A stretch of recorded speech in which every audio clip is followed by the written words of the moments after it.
Good morning. All participants will be in a listen-only mode.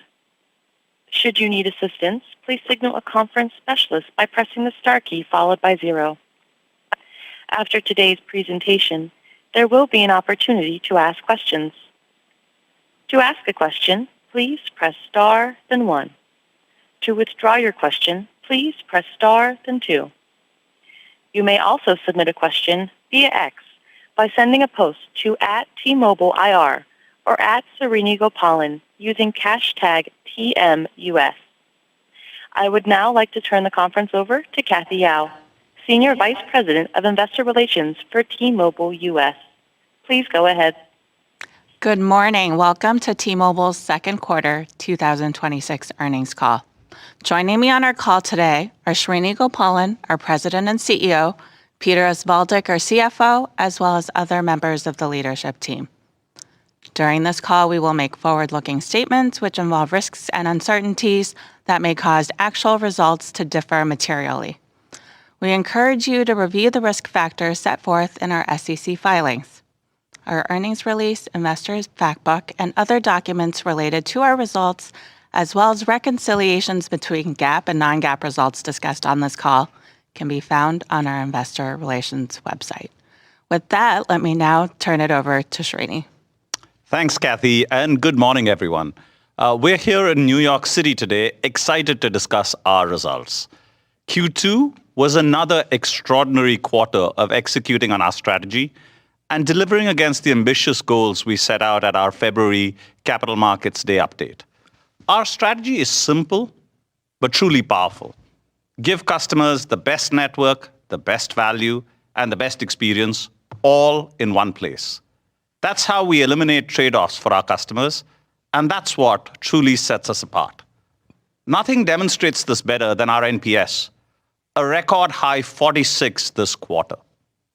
Let me pause on that for a second, because that 46 represents the highest NPS in wireless ever across the big three carriers. And it is, of course, well ahead of the competition. This differentiation is why we outgrow the industry time and time again. And we did it again in Q2. In the wireless space, we continue to see a substantial opportunity of more than 20 million families and businesses who are network seekers and not yet with T-Mobile. With the best network in America, we have an unparalleled right to win with these customers. This quarter, the highest percentage ever of network-seeking prospects ranked T-Mobile number 1 on having an extremely reliable network and as a completely trusted brand. This is why we grew our postpaid share of households yet again across every single cohort within the top 100 markets and also in smaller markets and rural areas. Let me double-click on smaller markets and rural areas. These markets represent 40% approximately of the population. And we have lots of room to run at this opportunity with just 24% total share of households. This opportunity is supercharged by our acquisition of US Cellular last year, and the integration is going great. Our share in T-Mobile for Business gives us that same kind of runway. This quarter, we continued to take share with a network superiority-led value proposition. Our nationwide 5G advanced network continued to drive new TAM creation through advanced network solutions, subsequently leading to traditional voice and broadband sales. And I'm also really excited to welcome Chris Sambar to T-Mobile as our Chief Enterprise Officer, who will help further supercharge growth here. Chris will be joining us in August. Turning now to broadband. It wasn't that long ago some competitors were calling 5G broadband cell phone internet. Today, it's the most exciting evolution in broadband technology in a long, long time. It has consistently produced industry-leading growth, and we have so much more runway left here. 5G broadband has rapidly become a premium broadband offering in the marketplace. In fact, with our latest generation router, coupled with our network, we're delivering download speeds roughly equivalent to fiber to the home when both are used over Wi-Fi, which is how the vast majority of customers experience broadband. That is truly impressive. And both the network and CPE technology continue to rapidly evolve. It's no wonder our 5G broadband offering leads the industry in customer experience, including winning J.D. Power's #1 in customer satisfaction. That's also why we've consistently been the fastest growing ISP in the country, including in Q2. And this industry-leading growth has come with very healthy ARPUs. As we approach 2027 and 28, there will be even more spectrum availability, reflecting the stewardship of Chairman Carr and his commitment to American 6G leadership. This will unlock even greater capacity that will be deployed under our fallow capacity model. Putting it all together, our unmatched value proposition drove postpaid net account additions of 277,000 in Q2, alongside 2% ARPA growth year over year, a really strong result. We continued to bring new families and businesses to T-Mobile in a durable and profitable way, with CLVs in Q2 up healthy double digits over last year. In addition, port-in ARPAs continued to exceed port-out ARPAs by approximately 20%. This is another highlight of our unrivaled value proposition, with over 60% of customers on new accounts selecting our premium plans. Our adjacencies, T-Ads, and financial services continue to add incremental growth, leveraging our brand and ecosystem. I'm really excited to share that our T-Mobile Visa credit card launch was one of the most successful co-branded launches for Capital One, and we're on track to rank amongst Capital One's leading co-brand programs in terms of new accounts. Most importantly, we will not stop. We're not standing still. Our network keeps winning accolades from third-party providers, even as we continue to invest in it. Let me double-click into both. For the third straight time, we won the Best Mobile Network by Ookla. We also swept every single subcategory across Opensignal's Quality of Experience and Network Performance Awards, making us their most awarded mobile network over the last 5 years. In addition, P3, a global crowdsourced data benchmarking company using real people and real devices, awarded us the US Test Champion, sweeping the national benchmark for all 13 categories tested, including AI Services Champion. Turning now to our ongoing investments into our network, we continue to push the envelope of what's possible. In Q2, we rolled out live translation on beta. This is our first network-native AI application, embedding AI models directly into our core. Longer term, we believe our network will become the connective tissue for physical AI with inferencing at the edge. I am so excited by the opportunity here, highlighting what a low-latency, high-capacity network can deliver. We continue to partner with key industry leaders here, including Figure AI. Now, on value, something we guard zealously, we continue to lead the industry while ensuring that customers are able to take advantage of America's best network. Our backbook pricing remains a clear advantage to our differentiated growth strategy. We continue to abide by the more for more philosophy. One example of this is our recent initiative where we modernize legacy rate plans to ensure all of our customers can benefit from our great nationwide 5G advanced network. On customer experience, we're continuing to meet the customer where they want, while driving digital transformation to further enhance the experience. 10 years ago, we launched T-Mobile Tuesdays because we deeply believe that here at T-Mobile, we don't think customers should have to prove loyalty, but rather receive thankings from us just by being a customer. In June, we celebrated that milestone with Member Month, which was a tremendous success that truly underscored the spirit of the Un-carrier. We rolled out many new member benefits and brought back old favorites, from the Delta Premium in-flight beverage on us, to free Dash Pass for a year, to gas for $1.99 per gallon at select Shell gas stations. This drove record momentum in T-Life usage, and we ended the quarter with over 30 million monthly active users. Pulling it all together, this differentiation is what drives industry-leading financial growth. And we delivered again across every key metric in Q2. Postpaid service revenue up 13%. Total service revenue up 9%, both at multiples to our competition. Core adjusted EBITDA up 12%, with industry-leading free cash flow margin of 25%. This is what this team does, deliver day in and day out. Our results speak for themselves, as you can see with our industry-leading NPS. What fuels that differentiation is the incredible future-proofed asset base we've built and our willingness to continue to invest to build it. And this is only just the beginning. Peter, over to you. All right. Thank you, Srini. As you can see, we had a fabulous Q2, which reinforces our strong guidance for the remainder of the year. So let me add some additional color. Starting with accounts, where we continue to expect postpaid account net additions to be between 950,000 and 1,050,000 on the strength of the underlying momentum in the business. As part of our full-year plan and guidance, we anticipated our Q3 rate plan modernization would result in a temporary elevated account churn profile and expect Q3 net postpaid account additions to be approximately 250,000. It should be noted that the impact to postpaid phone churn is lower, as the modernization impact is concentrated more in accounts with fewer lines. In the first half of the year, we have delivered almost 500,000 net postpaid account additions, so we are well on our way to delivering within our guidance range. This modernization also creates strong value both for customers and T-Mobile and sets us up to deliver against our 2027 guidance ambitions.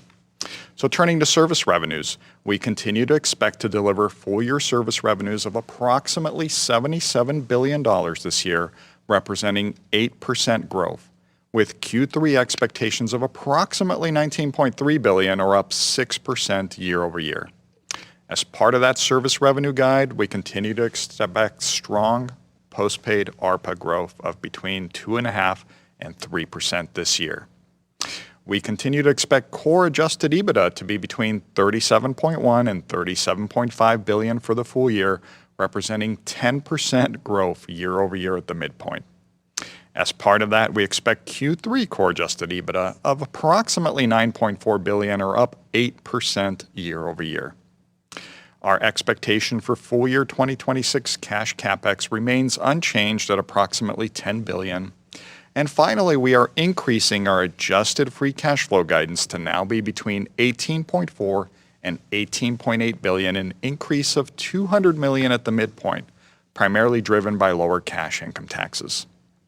Our philosophical approach to guidance, as you are seeing play out, is to begin the year with an ambitious and industry-leading guidance range based on our best view at the time, targeting to land at the midpoint of that strong guidance range and providing updates throughout the year as warranted.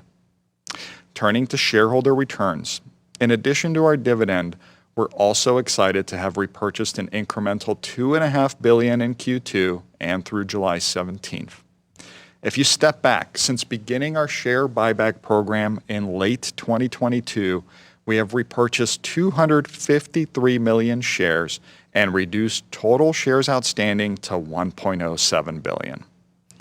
While we continue to execute share buybacks this year, including with our previously increased authorization, we are also thoughtfully maintaining a capital envelope that is considerate of upcoming spectrum opportunities in both 2027 and 2028, including C-band 2.0 and 2.7 gigahertz, which represent an opportunity to further cement our network leadership position and provide increased value creation through, for example, additional 5G broadband capacity unlock.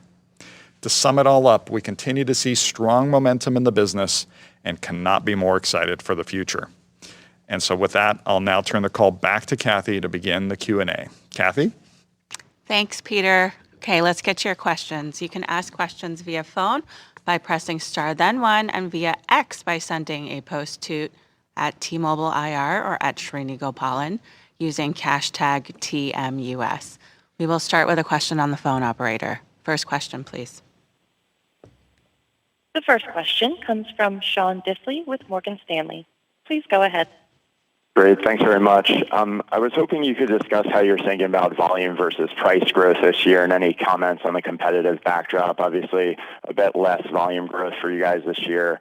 Obviously, pushing price a little bit harder, but how should we think about the balance through the rest of the year? Thank you for the 3Q update there. Okay, cool. Thanks so much, Sean.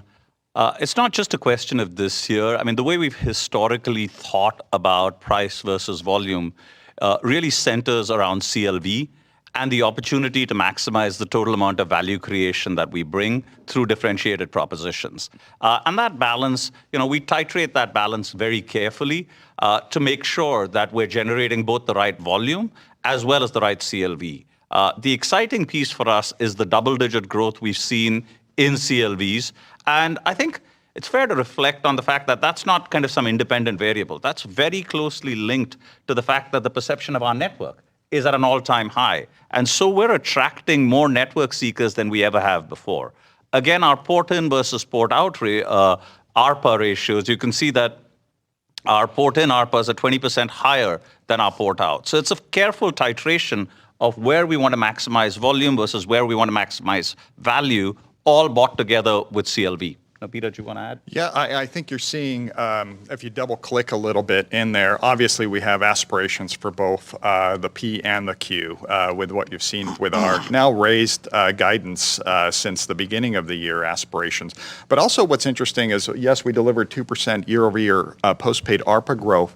However, if you look underneath, remember last year we also had the acquisitions of US Cellular and entered into our fiber JV with the customers coming on board having lower ARPA. So if you you have an interesting comp period here in Q2, and if you look ex M&A, postpaid ARPA actually grew 3.7% on a year-over-year basis. So that shows you the underlying strength of the business, and so we have absolutely aspirations to continue to take volume and continue to see ARPA growth, and reiterated what we expect to be very strong 2.5% to 3% on that ARPA growth for this year. Thank you. Thanks so much, Sean. Operator, let's go with the next question, please. The next question comes from Michael Funk with Bank of America. Please go ahead. Yeah, great. Thank you all for the questions this morning. So I wanted to touch on device subsidies. Srini, earlier in the year, you talked about less appetite for device subsidies, expectation once the increase in device prices back half of the year, in addition to a new iconic device potentially released. So, what is your view on device subsidies heading into the holiday season, end of the year? And, how do you balance that versus the net add guidance that you have? Right. Thanks for that question, Michael. So, when we talked earlier in the year, just to be clear, what I talked about at that point was not moving away completely from device subsidies, but more rounding off the value proposition, which is now that we're in a place where we have so many elements to our value proposition, how do we make sure that we have a balanced articulation of the 250 reasons why someone should be choosing T-Mobile? Now, we started off with a big network campaign articulating the network reasons why. Over the year, we've had Member Month, which brings together all of the benefit reasons why. We're now running the 250 reasons to choose T-Mobile campaign. So our effort really is to broaden out the reasons why people should choose T-Mobile rather than purely a free phone. Of course, we'll be competitive on things like subsidy, but that's not kind of what we're leaning in on. And that was really the articulation of what I did in February. Now, as we look forward, what we're seeing is clearly the memory price increases are resulting in higher prices for smartphones across the board. Our intention, consistent with what we've said, is not to increase our subsidy levels. Now, that's going to mean that customers will have to pay more. And that's just the resultant of that dynamic. So that's kind of where we are right now. Peter, do you want to add any color to that? I think that's absolutely it. As you're seeing the differentiation, as Srini explained, come through here. So the ability for us to attract customers beyond a subsidy-driven promotional environment, it's that flow of the current, as you mentioned, because customers see the totality of the value that they're getting, inclusive of more and more so, as Srini commented in the prepared remarks, the network the significant reliability, the significant network experience, and starting to see a flow of network seekers coming our way. So that's what's driving a lot of the flow into T-Mobile. That's what's driving the postpaid ARPAs being a lot higher than port out ARPAs. That's what's driving double-digit CLV increases on a year-over-year basis. So we're very excited, and you're going to see us continue to demonstrate to customers, the broader base of value that we provide. Great. Thank you, operator. Let's move on to our next question. The next question comes from Craig Moffett with MoffettNathanson. Please go ahead. Hi. Peter, you talked about interest in upper C-band, and it makes me wonder. Your FWA business, by our calculations, is now consuming most of the capacity, or at least most of the usage on your network, and it is ostensibly a fallow capacity strategy. Can you just talk about how you see traffic growth over the next few years? AT&T talked yesterday about a huge expected increase due to AI workloads. Do you expect the same thing? And if you think about the upper C-band, is that to support FWA or is it to support AI workloads? And I'm just wondering how FWA fits into that future, and particularly in the context of a sort of fallow capacity model. Right. Well, thanks for that question, Craig. Let me kick off, and then Peter and John can add to that. So let's start with wireless as a whole and the evolution of wireless technology. We couldn't be more excited by how much innovation and how much new capacity is being created by all of the innovation in wireless. And when we talk about the spectrum auctions, it's not just the upper C-band, which clearly was a big announcement yesterday, but also 2.7 gigahertz that Chairman Carr talked about. And where we sit, given the rapid evolution in wireless technology, especially in comparison with other forms of tech that are being used for broadband, we believe this is a time to double down on wireless tech and really build out our network superiority, not just in 5G, but also 6G. Knocking off a couple of other things that you talked about. Yes, FWA does consume a fair amount of our capacity, but this is where the numerator-denominator issue comes in, right? It consumes a fair amount of our traffic today, which is not the same thing as a fair amount of our capacity, because our capacity is several times multiple of the traffic that we hold today. So we feel very comfortable with where we are with FWA today. One other piece, I think you said ostensibly fallow capacity model. Just to be clear, it is actually a complete fallow capacity model. The way we think about capacity, to go through something I think we've talked about before, is at a hex bin level, and there's 36 million hex bins. We sit down and forecast the growth of wireless traffic, and then we put a cap on the market share that we're going to be able to get on FWA, and the rest of the capacity is then the fallow capacity, and all of this is done at peak hour. And all of this was done excluding any new spectrum coming in or technology innovation. That's what took us to our guidance of 15 million customers. We feel incredibly good and very positive about that. In fact, all of the announcements of yesterday in terms of more spectrum coming online only makes us more positive about that, because our guidance didn't build any of that in. And that spectrum coming in actually creates more fallow capacity as well, apart from improving the quality of our core product. In terms of expected increase in traffic and the impact of AI, I'm going to hand off to Dr. John Saw. John. Yeah. Hey, thank you, Srini, and hi, Craig. Just to build on Srini's point, I think we are very comfortable with our capacity situation, especially with fallow capacity. We have an awesome model that actually allows us to forecast how much runway we have. And remember, every megabit per second of capacity not used is wasted. So that's where fallow capacity come in. And a reliable proxy for capacity is speeds. And if you look at all the benchmarks that you have seen, including the latest wins we have, our speeds continue to go up. So we're not concerned about capacity at all. With regards to AI traffic, I think it's important to understand where these AI workloads actually live. The current growth in AI is focused on model training, large-scale agentic automations, and heavy back-end automations. A lot of them actually are confined to wireline transport networks and massive data centers. So this type of compute we have not seen putting a material strain on mobile networks. So we have not seen any surge in mobile traffic due to AI, even though every year we see mobile traffic going up, regardless of AI or not, to support our mobility tonnage as well as fixed wireless. I think if AI traffic continues to grow, especially with the growth of physical AI, I think we are more than prepared, and we have sufficient runway to continue to invest in our capacity, both in terms of existing spectrum and we haven't even looked at the impact of getting new spectrum yet that Srini was so excited about. Remember, we rolled out 5G Advanced recently, and the only operator to do that. And one of the reasons why we do that is that we want to improve the uplink performance, especially with the surge in potential surge in AI mobile traffic soon. And with 5G Advanced, we have been able to improve uplink performance with uplink carrier aggregation, uplink MIMO, transmit switching. All that is actually in preparation for not just giving our customers with phones a better experience, but also better uplink for future AI traffic that we expect to be seeing soon. Thanks, John. So we haven't seen it as yet, but we look forward to seeing it because our network's more prepared than anyone else. Yes.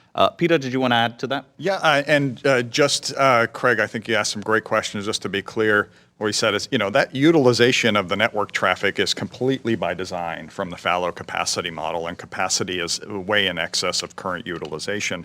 In terms of the comments around 5G broadband and both C-band 2.0 and 2.7, just to be clear, all that would be incremental to the 15 million, should there be anything there, and we will not be looking to purchase spectrum strictly for fixed wireless. We're still under the fallow capacity model. What I wanted to really highlight is just our excitement around an opportunity. If you look back over the last 3, 4, 5 years, I think one of the main reasons that we've been so successful in continually outperforming the competitive environment and delivering both growth and financial results that are multiples of our competitive set, and see a future where that is going to be the case for a long runway ahead of us, is diligent application of our capital allocation framework. You've seen us be very diligent, for example, with spectrum purchases. And remember, that framework, as you all know, begins with setting the right leverage and then making sure we're investing the right amount in the business, then looking at accretive M&A opportunities. Certainly spectrum is one of those investments in the business, and then returning to shareholders. And we see such an exciting opportunity here, both in 27 and 28, with Chairman Carr's announcement yesterday that 2.7 will be in the 2028 timeline, to take this network leadership position that is now beginning to pay dividends in terms of network seekers coming to T-Mobile, in terms of the technology evolution that Dr. Saw has driven, and what that's opening up from new TAM environments, both in the enterprise space, physical AI in the future, and take that same diligent approach and apply it to C-band 2.0 and 2.7. And so we're definitely thoughtfully thinking about our capital envelope and its deployment against those two. It's too early to tell, of course, exactly what those opportunities will look like next year and in 2028, but it's one of the most exciting things upcoming for us to cement network leadership far into the future and have all the ingredients to continue to outperform in this industry and deliver value for shareholders. Thanks, Craig. Thank you all for that. Let's move on to the next question, please. The next question comes from John Hodulik with UBS. Please go ahead. Great. Good morning, guys. A couple, if I could. First, I guess for Peter, it looks like the EBITDA guidance sort of suggests growth is going to slow from about 12% in the first half to sort of high single digits in the second half. Any sort of additional color you can provide on the drivers there? And then do you guys have any other detail you can provide on either postpaid phone volumes or FWA or fiber? It sounds like FWA had another strong quarter, so if you have any additional detail, it would be great. And then lastly, I guess, does the commentary around the upcoming auction suggest that the buybacks going forward are going to stay closer to this $2 billion level from what we've seen in previous quarters? Thanks. Yeah, happy. On EBITDA, it's really, you have to recall, it's a function of when we had acquisitions in the prior year. So you have Q1 and Q2 of this year, of course, that are comping a different environment in the prior year that were pre-acquisition. So we're very confident in what we gave, which is, at the midpoint, we're still driving 10% core adjusted EBITDA growth. And of course, within, quarters versus what we had at the beginning of the year from an assumption, there's some timing differences on the edges here and there that's allowed us to overperform. But from an overall perspective, that's exactly what's driving it, is simply timing of when acquisitions occurred, but continue to see that strong 10% growth. From a fixed wireless perspective, we saw another very strong quarter. Total broadband, right in the upper 400,000 range yet again. Strong ARPUs yet again. Postpaid phone, we're not going to give you the whole spreadsheet, but one thing I can tell you is we had a tremendously successful churn quarter. We had postpaid phone churn of 0.85, so down year over year significantly, and that's again the representation of this differentiated formula working for customers, as you can kind of see manifest in the NPS scores. So outside of that, we see continued growth and opportunity, and across all those segments. Srini mentioned we had growth across the top 100, as well as our smaller markets and rural areas. So everything's on fire here. We're very excited about the future. Buybacks. On buybacks, I think what you're going to see every single quarter, again, is application of this capital allocation framework. So we haven't before, and I'm not here to guide, it's going to be exactly this amount for every single quarter, because that's really going to be dependent on what the opportunity set is looking in front of us at that point in time. And we have a little bit more clarity around when spectrum auctions come, et cetera, et cetera. So it's just, continued application of that very judicious and I think demonstrably value creating allocation framework for shareholders. Thanks, Peter. Thanks, John. Operator, let's move on to our next question. The next question comes from Peter Supino with Wolfe Research. Please go ahead. Good morning. A question for all of you on fixed wireless. Since you launched the product before the rest of the industry, you've, I think, always achieved superior net add growth, and that's despite launches by your two largest fixed wireless competitors subsequently. I wondered if you could talk about, in the last 6 months during the most promotional periods of low Earth orbit satellite pricing, if you could talk about whether that product priced at lower levels appealed to your target market in home internet, and if that product does become much more available in 2027, how you might see it impacting your FWA strategy. Thank you. Right. Thanks for that. Let me pick off and then Andre, if you can come in.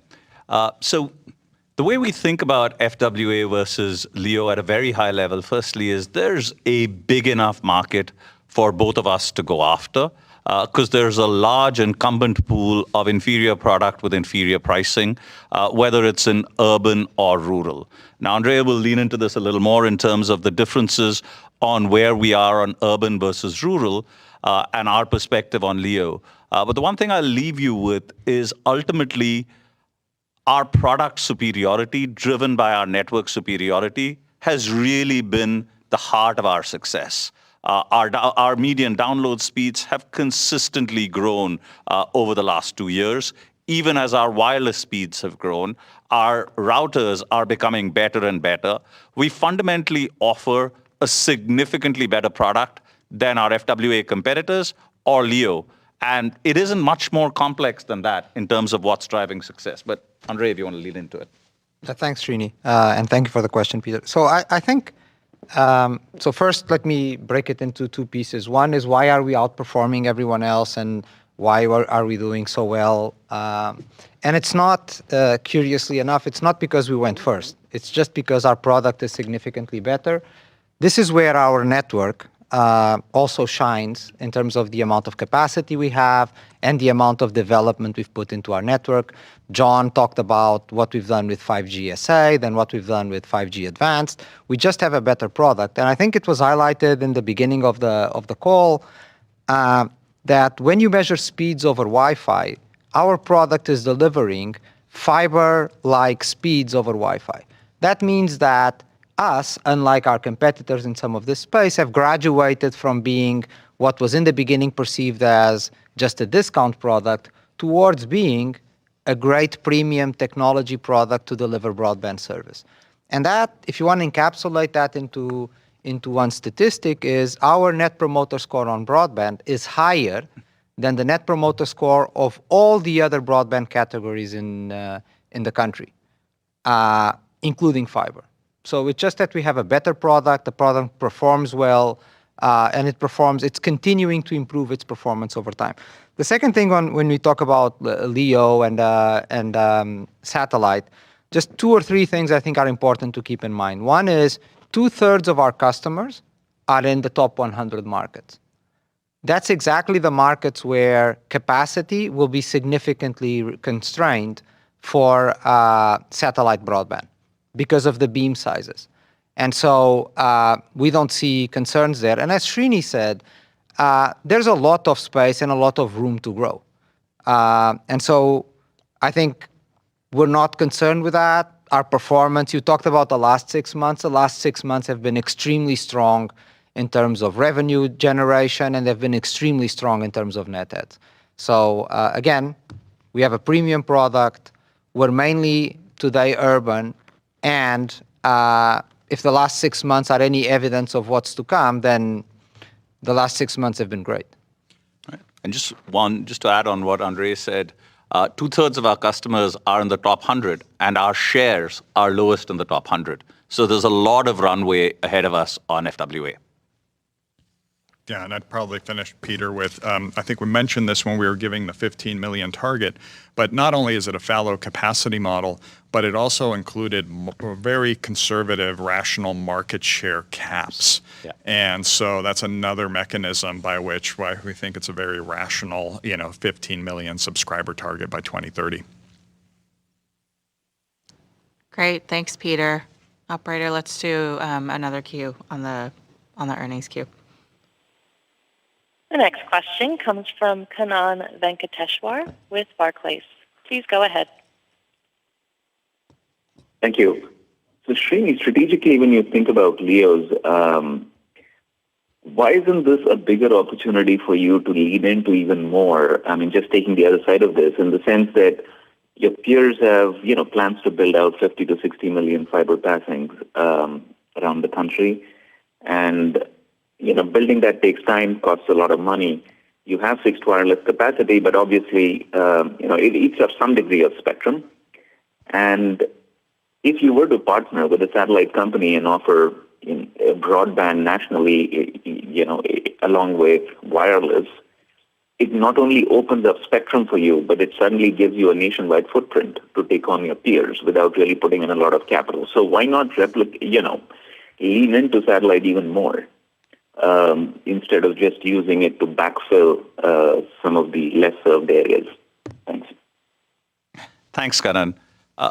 The heart of this, let me split this into 2 pieces. One kind of FWA versus LEO. As the technology stands today, uniformly across the country, FWA is a far superior product. And so there is really no value in us beyond kind of backup, which we've used for some of our B2B products, to be partnering, right? And that's where the technology is today. And as we see this evolving, we believe that's likely to continue to be true, especially because of beam size restrictions, which John can talk about more eloquently. So that's the way we think about partnerships or any of that is it needs to bring incremental value to us. And that incremental value is typically in some sort of differentiation, either in terms of product or in terms of new channels or in terms of new customer bases. And having worked closely with satellite over the last 4 years, we're just not seeing that incremental differentiation. And our product itself more than serves the purposes, especially when you think about even in rural areas today, where our fallow capacity model actually works incredibly well. So we're just not seeing the upside of doing any of that in terms of partnering, either in terms of differentiation or customer base. Thanks, Srini. Thanks, Kannan. Operator, let's do one more question in the queue, and then we'll move over to social. The next question comes from Kutgun Morale with Evercore ISI. Please go ahead. Good morning, and thanks for taking the questions. I want to follow up on broadband. You shared a lot of helpful details on fixed wireless. Maybe shifting gears a bit, is there any more color you can provide on the fiber side? How are the fiber JVs performing? Are there any updates you could provide on how you see the footprints evolving? And as the competitive backdrop shifts to potentially accommodate more competition, is there any difference in your appetite to expand on those fiber partnerships going forward? Thank you. Thanks, Kutgun. We just cover off overall philosophically where we are and hand off to Andre to talk about where the JVs are in our future plans. On fiber, I think we've been very clear, but it's worth reiterating. We're not chasing some vanity number of homes passed. We think that's irrelevant. We're in this game to create equity value. And that's how we've thought about all of our fiber JVs, and that's how we'll think about things going forward. Andre? Yeah, so on fiber, as I think we've mentioned before, I think we're seeing everything we expected to see, which is that our brand, our frontline, our ability to provide excellent service and excellent products is translating into fiber very well. So we're very happy with the way the JVs are performing. We're getting to close to 20% penetration over the first 12 months of deploying fiber in each area. And we need to take those 20% into consideration of we're not overbuilding copper or overbuilding cable. So in a lot of these markets, we start with 0 customers. So all the customer additions we have is actually all incremental in terms of revenue and margin for us. As Srini mentioned, in terms of appetite for JVs or appetite for rollout, we've always been clear that we're doing fiber because of we believe it can create significant shareholder value for us. So we're not chasing any particular number. And we're very careful on making sure that where we build or where we acquire, that we use conservative estimates to make sure that we can create that value. So this has not changed, and every area we roll out, every JV we look at, we're always very conservative and considering what's happening in the market today. I think the other piece on fiber, which is different for us than it is for other players, is because of our fallow capacity model, every time we win a customer in fiber, we're creating actually fallow capacity. When those customers are in HSI, we're actually creating fallow capacity that we can sell elsewhere. So actually, this is not, for us, in a lot of these areas, it's not a competition between fiber and FWA. These are actually complementary products, because when we can sell a fiber customer, we're actually freeing up fallow capacity to be able to sell in a broader area, because the cell radiuses of mobile are actually very large, where we can sell that slot to another customer elsewhere. Thanks, Kutgun. Thank you very much. All right, so going to social, we have a post from Chetan Sharma.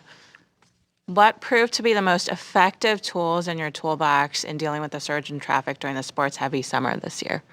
John Saw. Hey, Chetan. Good question. You're right. It's a sports-filled summer indeed, and I think the one network that really stood up and shined through all these sports events is the T-Mobile network. Not only do we just have our names on the posters as sponsors, but we actually did the work to disrupt and change the way how sports events are managed.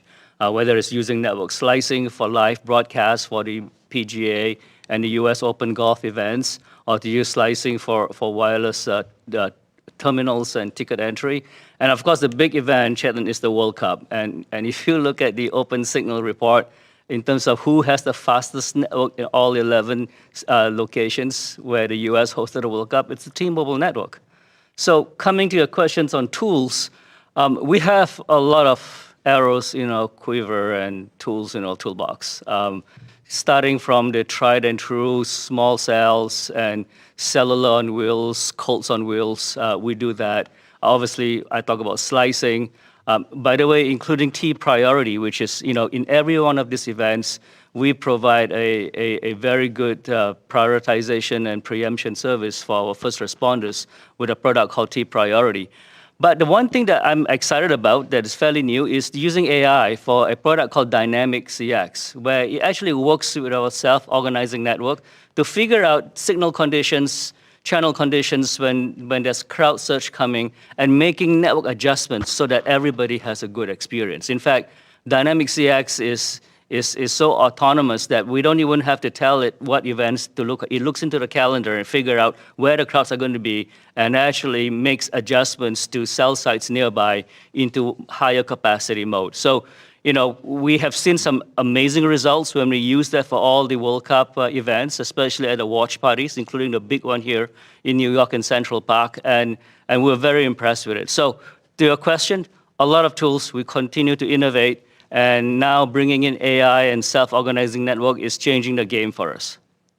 Thanks, Dr. Shah. Let's go back to the queue, please. The next question comes from Michael Ng with Goldman Sachs. Please go ahead. Hey, good morning. Thank you very much for the question. I just had one on the service revenue outlook. It implies, I think, just over $300 million of sequential growth in 3Q, and closer to $600 million in 4Q. So, in terms of sequential growth, so I was just wondering if you could talk about the drivers of the acceleration in sequential service revenue growth in the fourth quarter, and also given some of the moving parts around postpaid, prepaid, and wholesale service revenue. I was just wondering if you could please comment on that and talk about where you see that going for the quarter and the rest of the year. Thank you. Absolutely. Great questions. Michael, I'll send you my spreadsheet with all the details a little bit later, but I won't do that. But certainly you're going to see two things. And you're right, the sequential growth from Q2 to Q3 is excitingly even more than what we just delivered from Q1 to Q2. And that's going to come on the back of certainly volume as we're continuing to see not only postpaid account volume, a whole new net account switching, but also continued success with 5G broadband into existing accounts. So it'll come from ARPA expansion in the postpaid base. Remember, we just delivered 13% year over year postpaid service revenue growth, and we continue to see great trajectory in postpaid, the heart of the core business, both in Q3 as well as Q4. And of course, the ARPA growth is supported by all the things that historically it has been, including self-selection up the rate plan, new accounts continually coming on at 60% plus of new lines on new accounts coming in our premium rate plan tiers. So that's fabulously accretive for us, 5G broadband success, et cetera. From a prepaid perspective, I think we'll continue to see exactly what we've been seeing and have been talking about the full year. And maybe I'll hand that over to John Fryer in a second, and let me just touch on wholesale before we do that. On wholesale and other, at the beginning of the year, we said it'd be probably flat to slightly up. I probably see it being roughly flat for the full year now, and that's from exactly what we expected, which is the roll-off of Dish and TracFone that's been planned for. But now that we have 6 months under our belt, almost 7 months, can see that slope a little bit better than we could at the beginning of the year. So, wholesale, and that always means wholesale and other tends to be a little bit higher in Q4, and you'll probably see that relative to Q3 this quarter as well. But maybe on prepaid, John, I'll hand it over to you. Yeah, so on prepaid, Michael, it's really interesting what's happening.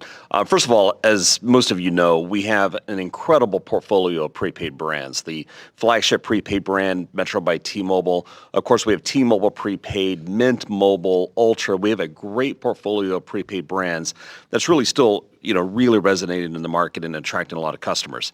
But there's also a phenomenon that's happening, which is really kind of the higher, more premium customers within prepaid are being more attracted to postpaid brands. And that's a good thing for us because we're seeing higher CLVs and overall value accretion as a result of that. And, like what Peter mentioned just a few moments ago, on postpaid phone churn for Q2 was 0.85. So we're seeing really good stability and performance and overall value creation when we're seeing that segment of customers that are migrating. So that's a good phenomenon for us. Also, for us, we've always had a long-held practice of pre to post migrations, which is attracting customers into the portfolio of brands, graduating them up to prepaid brands, and that continues to be a very strong dynamic in the marketplace. The other thing, too, is that we see an opportunity within prepaid to further kind of cultivate and grow the segment. When you think about our portfolio of brands, distribution capability, potential distribution expansion in a variety of ways, we see a lot of opportunity that we can really kind of get after prepaid to not only drive the overall prepaid business, but to really have more fuel for the postpaid business over time with those migrations and graduations that I spoke to. Yeah, and I think, Michael, if you're, because you're probably doing the P and Q math there a little bit, and the reality is you've kind of got me here. We're probably going to be more towards the 3%, ARPA growth for the full year than the 2.5 side of the house, because we're really seeing strength in the core business. Thanks, Mike. Operator, next question, please. The next question comes from Sebastiano Petti with J.P. Morgan. Please go ahead. Hi, thank you. Just maybe sticking with broadband for a second here. AT&T says 45% of their internet customers bundle with wireless. Can you help us, think about what is your percent? Why isn't it higher? What are you doing to try to drive incremental bundling to your base? And then thinking about the direct-to-device ecosystem, any update on the JV timing of a definitive agreement there? How you're thinking about your exclusivity agreement with Starlink and maybe leaning into the JV opportunity? Thank you. Yeah, let me pick up the JV piece, and Andre can pick up the bundling piece. I'm just glad we're all calling it bundling rather than something called convergence now. So that bit's working. So on the JV piece, the conversations are going really well. And we're progressing rapidly towards the long-form agreement. We should have an update for you shortly on that. Andre, do you want to pick up bundling and where we are on FWA? Yeah, as Srini said, I think it's a great moment where everybody's calling it bundling, and we're very happy for that.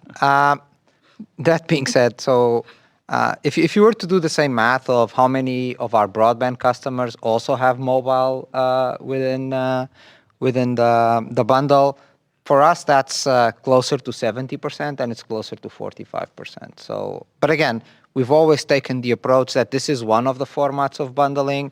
We have a lot of just mobile customers that have multiple lines in their bundles, multiple customers that have device and mobile. But if you want to take that stat as like one of the stats of one of the bundling cuts, that's for us, it would be about closer to 70% and 45%. Great. Thanks, Sebastiano. Next question, please. The next question comes from Brian Kraft with Deutsche Bank. Please go ahead. Hi, thank you for taking the question. Good morning. I guess I wanted to follow up on prepaid. Can you, Peter, maybe elaborate on how much of the prepaid revenue decline is being driven by sub declines versus ARPU declines at this point? And maybe just give us some sense for how much of that subscriber decline is being recaptured by T-Mobile through prepaid to postpaid migration versus going to a competitor, just trying to understand those dynamics a little bit better. And I guess I also wanted to follow up on the D2D question. It's been a year, obviously, since you launched the exclusive D2D offering with Starlink. Just wondering how you're thinking about exclusivity at this point, and whether you want to go with primarily through the JV going forward, and just how you're handling that, sort of exclusivity expiration as it comes up. Thank you. Right. I'll pick up the D2D piece and then hand off to Peter. Direct to cell is really a technology that, in many ways, we worked with Starlink to invent. It's the first scale deployment of that. And what we've learned over the last 4 years is it is a complementary category. If you look at our usage, the last time I talked about 0.0002% of our network usage, that's 3 zeros and a 2, being on satellite. And in our busiest summer months, that went to 0.0003%. Right? So it's a really small percentage of the usage on our network, and it is a complementary service. What we always do, right, which was we futurecast the direction of this industry and then work back from that to figure out the right strategy for us. For us, it's clear that with time, this is no longer going to be a differentiation. It's going to be table stakes as a complementary service to have satellite along with your cellular service. And that's what drove a lot of our thinking. We think what's at stake now is to make the experience for the customer agnostic of which provider you are, agnostic of which device you are, and to pool spectrum so that we can actually make this a significantly better customer experience. And that's what drove the JV. So looking forward, the JV does allow for individual operators to have conversations and agreements with other parties, but our expectation is the vast majority will be sourced through the JV. And the other question was on prepaid. Yeah, on prepaid, it's a little bit of both, but it's also a little bit. I mean, this, as John mentioned, continues to be a tremendously healthy business for us, and it's been one that we've been very successful in taking customers, bringing them through our prepaid brands, and ultimately engaging with our postpaid brands. Some are choosing to directly engage with postpaid brands versus us. I think you can see from the total postpaid volume and the ARPA delivery and the quality of customers there that we're getting, that we're attracting very high quality postpaid customers in totality. And on prepaid, what I'd expect from a service revenue perspective is probably a similar trend, Q2 to Q3 to Q4, as we've seen Q1 to Q2. So you're talking about minimal trends here, and it's more reflective of the overall dynamics. But all the more important that we're delivering really tremendous growth on the postpaid side and still maintaining, what is, again, industry defining multiples of the industry from a total service revenue growth perspective. Yeah, because the proof of the pudding, the way we think of it, is what is total service revenue growth. Exactly. And at 9% service revenue growth, clearly it's working. Yeah. Great. Okay, thank you. Thanks so much, Brian. Operator, let's take our next question, please. The next question comes from Sam McHugh with BNP. Please go ahead. Yeah, morning, guys. Just wanted to follow up on the 2.7 spectrum. I guess I don't know if you have any early indications on how much might be available and whether that's more attractive to you than upper C-band, and how much line of sight you think you'll have on that auction by the time you go into that upper C-band auction. And then just one small follow-up on the Starlink deal you have today. Is the exclusivity period over now, or you're still in the exclusivity period with them? Thanks. Okay. Kathy, I don't know if we comment on our exclusivity, Kathy, Peter. We have said in the past that it does not end this year. Yeah. Okay, so we can confirm that. Yeah, I'll confirm that it does not end this year. But you've also heard me talk about kind of where I believe this is going and where kind of differentiation plays versus a complementary service. On 2.7 versus C-band 2.0, look, it's too early to tell on 2.7. We're excited by both of them because when you step right back, we think we're approaching one of those moments. And the thing T-Mobile has been incredible at is waiting for those moments where we think this is the time for us to step in and really take a big lead versus competition. The last time we can remember something like this was around the 5G rollout, where we made a conscious decision to go and drive 5G standalone, where we made a conscious decision to say, we're going to be the 5G leader, right? We think we're approaching a similar moment here, where wireless technology is evolving so rapidly. 6G is not going to just be 5G on steroids, but it's also going to give us all sorts of opportunities like edge AI and physical AI. And we're in a place where we're looking at this and going, look, this is a time for us to drive this differentiation even further. Because the last time we stepped in and drove differentiation through 5G, the result's clear for everyone to see. We've dramatically transformed our network. That's driving all the goodness around network seekers. That's driving all the goodness around sustained growth. So we'll get into the specifics of, how much C-band, how much 2.7, what's the sequencing of those auctions? How do we want to think of playing one against the other? But the intent for us is we see this as a big point in time for us to step in and drive further differentiation and cement our network leadership. Great. Thanks, Srini. And thanks, everybody, for joining. That's all the time we have for questions. We're looking forward to connecting again with you soon. Please contact us if you have any additional follow-ups. Thanks so much. Bye. Thank you. Thank you.